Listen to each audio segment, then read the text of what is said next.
Hey guys, this is Lala Legacy and welcome back to another episode of Coming Out on Top. So, let's just jump right back in. Just as you start to download a photo editor, you hear the living room door open, followed by a series of thumps. Penny? You walk out to the living room, alarmed. Dude, who moved the doorway? Ian staggers around on wobbly legs. The strong smell of beer indicates that he is very, very wasted. Please tell me you didn't drive yourself home. Hell no! I got a ride from Zoe. Oh. Yeah, she and I were talking about stuff. Wow. Talking's always cool, I guess. Yeah, communication is key. Ian stumbles forward. You catch him and steer him to his room, or towards his room. You do the awkward shuffle with the wasted friend down the hall. Somehow he ends up hooking a finger through one of your belt loops as you lead him toward the bedroom. He bumps into you, giggling. God, his fucking body. You hate yourself right now for being so aware of it. How your hair stands on end whenever he brushes against you. Cursing the universe silently, you leave Ian disoriented, standing in the middle of his bedroom. A low moan stops you in your tracks. You turn back around to see Ian struggling to remove his shirt.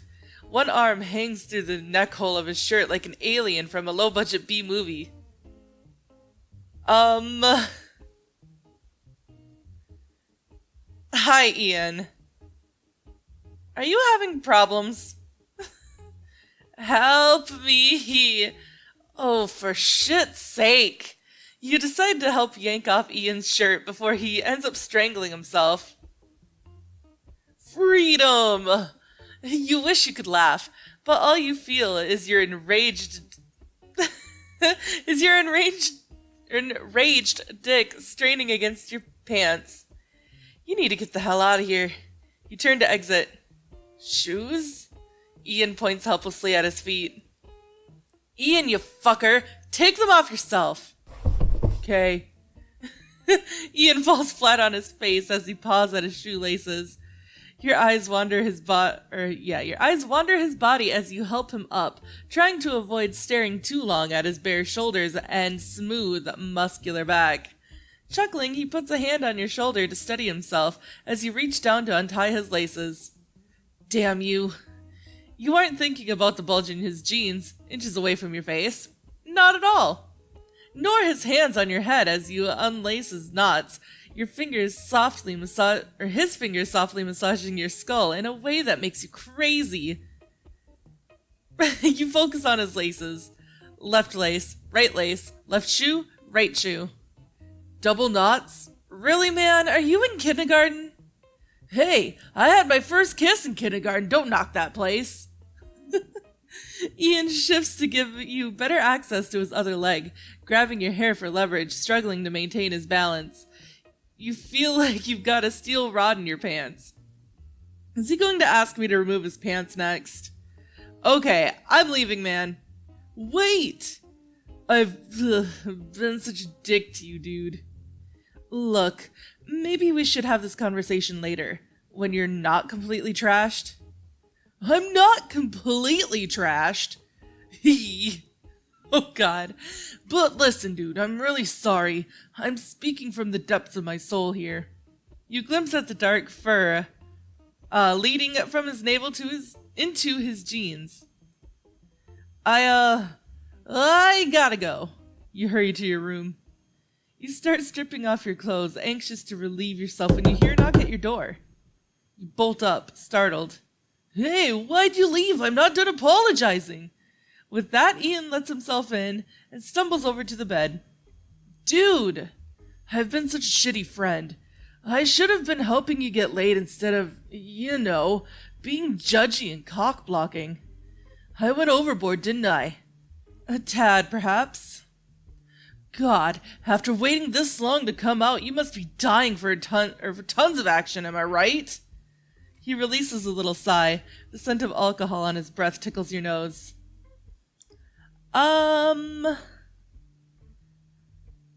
Thanks for the apology.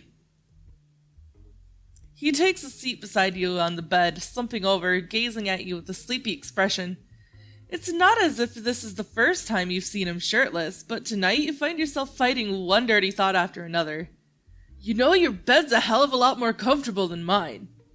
Maybe because I don't have a bunch of stale chips ground into it? I don't know how you talked those girls into your bed the other night. That thing is a biohazard. Dude, I never told you that, or how that night went down, did I? You consider the question, wondering if listening to him jabber on about some girls would make you less horny. Sounds like you want to tell me about it, so tell me.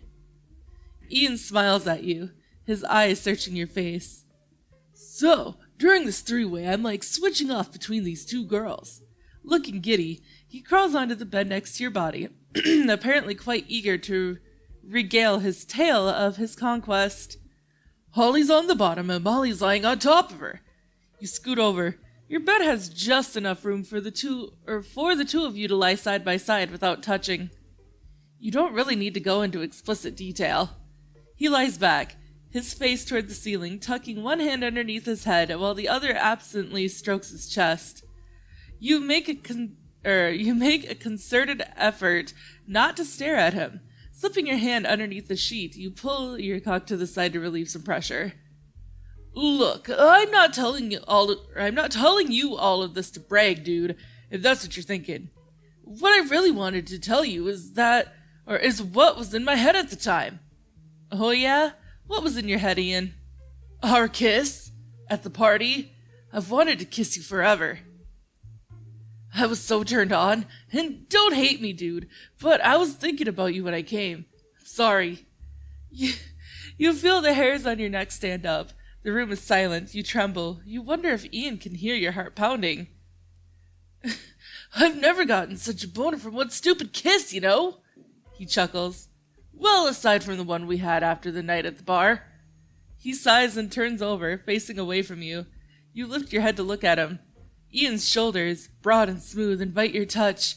In the light, you can see the undulations of his back, narrowing into a V that disappears into his jeans. Ian, you lying sack of shit, tell me you're joking. Ian? You want him to roll over, have him look you in the eye and repeat what he just said. Repeat it 1,000,000 times to reassure you that you're not dreaming. Ian! You touch his shoulder, shaking it gently, and he responds, murmuring. You panic, and as he turns, smiles, wraps his arms around you, buries his head into your chest and sighs. He presses his warm skin against yours. You inhale the scent of his neck. A heady olfactory cocktail of sweat and alcohol. Ew. Ugh, this is why I would never date anybody who's an alcoholic or drinks that much. Ugh. You're swooning, dizzy, frozen. It just sounds so gross. Ian closes his eyes and breathes deeply, his chest rising and falling against your body.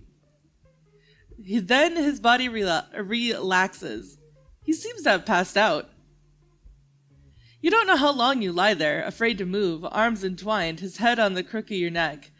You study the soft curl of his eyelashes, his pillowy lips, slightly open, resting inches away from yours. You feel an overwhelming urge to kiss him.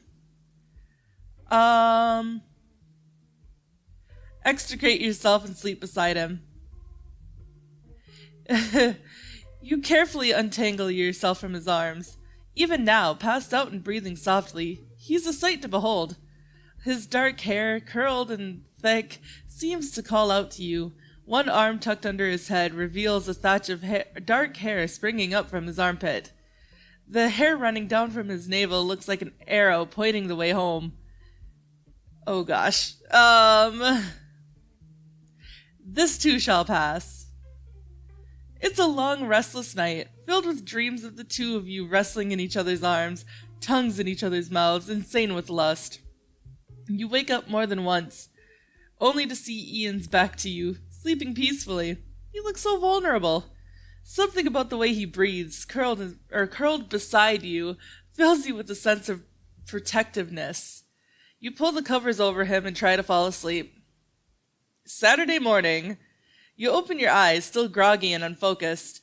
As you come to, you find yourself staring at Ian, whose own eyes flit open simultaneously. Ah!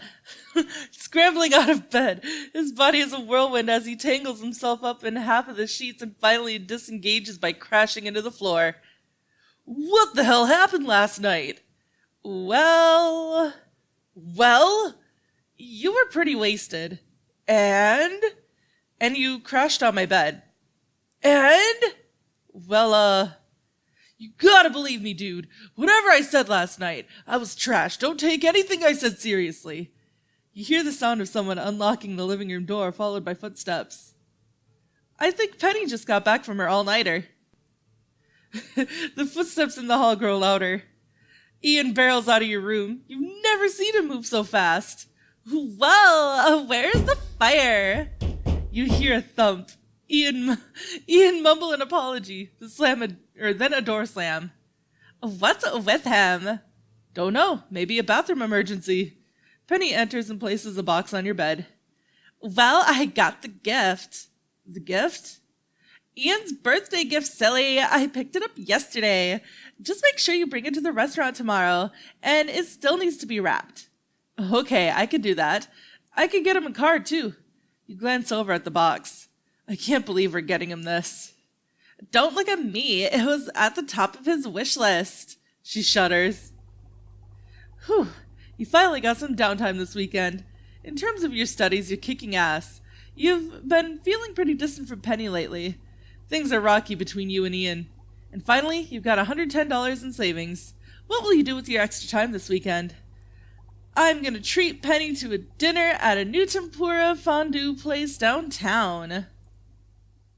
You arrive at the restaurant, batter all the things, and the place is packed. A huge O-shaped table encircles a giant tempura fountain that is shared by all. Every couple of seats sit deep fryers built into the table. After a seemingly endless wait, spent lustily lounging after the smell of deep-fried tempura, you find a couple seats. The waitress takes your orders. Penny has the Orland Special, which is actual otter meat. You opt for the reasonably priced grab bag, which turns out to be a paper bag full of various meat scraps, veg trimmings, and chunks of unknown substance. You ask what the heck all this mess is. Your waitress blows a bubble with her gum before answering, It's local, organic, sustainable, fair trade, non-GMO, and carbon neutral. Don't you care about this stuff? Yes, you answer quickly, almost automatically, before resigning yourself to the least pleasant-looking meal you've ever had. At least Penny seems to be enjoying her otter. Your relationship has improved with Penny. Monday. Ooh, this is a fancy-looking place. A Honey restaurant. After classes, you head over to Honey's with Penny. You're feeling tense, also a bit conspicuous holding a bag with Ian's gift tucked inside. You know, I haven't seen Ian all weekend. Is he busy with work or something? Yeah, that's probably it. You couldn't possibly have forgotten his birthday, or he couldn't possibly have forgotten his birthday, right? That'd be unlikely. This is his favorite day of the year. You try to keep the nervousness out of your voice. Try texting him again. Penny punches a few buttons on her phone. You wait, pacing, growing more and more antsy. You haven't spoken to Penny about what's up between you and Ian. Maybe it would help if I told her? Hey, Penny, Finally! Ian's fortuitous entrance stops you mid-sentence. Hey guys, sorry I'm late. Both of you glance at each other and quickly avert your eyes. Well, I hope you're starving. Let's eat. What have you been up to lately, Ian? We barely see you anymore. Oh, I know. Are you seeing someone and haven't told us? That must be it. You're always so shy when you're into somebody new. She must be super cute. Are you trying to pull one over on us? You can't hide her away forever. Spill the beans, Ian. Or don't. I bet I could find out who this mystery girl is. I'm pretty sharp when it comes to detective work.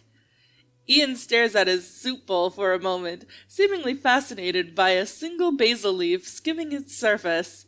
Finally, he looks up. I'm going away with Zoe this weekend. Oh, whoa, seriously? You guys are getting back together? You stare at Ian across the table. You feel like you've been kicked in the nuts. He avoids meeting your he avoids meeting your eyes. We're working out a few things. You fold your napkin over and over again in your lap, struggling to sound casual. Where are you guys going? Vegas. She's taking me for my birthday. That sounds fun. Have a great trip. Okay. Well then.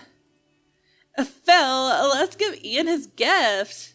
Gift? Oh, you guys shouldn't have. You're already getting me lunch. Penny rolls her eyes, grabs the bag next to your feet, and hands it to Ian. He peers into the bag. We saw it at the top of your wish list. The Jack Buddy. It's the deluxe model. What's wrong? He slowly looks at the gift, then looks at you. This kinda looks like your hand, dude. Oh my god, it does not! Penny glances at your hand, and then back at the Jack Buddy. Oh my god, it kinda does! Right down to the hair around the knuckles!